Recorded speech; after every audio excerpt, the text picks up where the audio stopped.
So where are we going?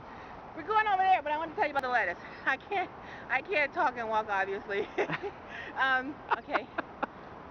Lettuce. Liquefy. Liquefy, yes, thank you. Thank you for keeping me focused.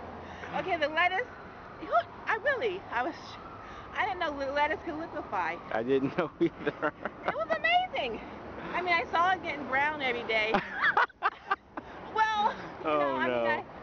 It's the only thing I had in my fridge, really, because everything else is, I don't eat. So I don't eat at home. But anyway, so it was in the bottom It was in the bottom of my fridge, which was a mistake because it was too low to bend down to get it.